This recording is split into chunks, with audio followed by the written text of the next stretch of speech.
To use the Microsoft Store to download Whiteboard, go down to the search bar at the bottom of your screen and type Store and click on the Microsoft Store. From here, you need to log in with your SD43 account by going to Add Work or School Account.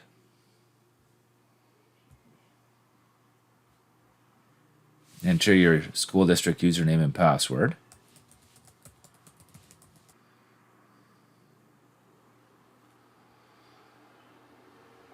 Once logged in, you want to go to the SD43 section of the store. If you don't have that section there, you'll have a button that says More, and from there you can choose SD43. From here, select Microsoft Whiteboard. I've already got it installed.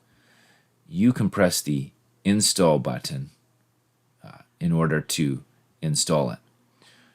Once it's installed, you'll be able to launch it and begin to use it.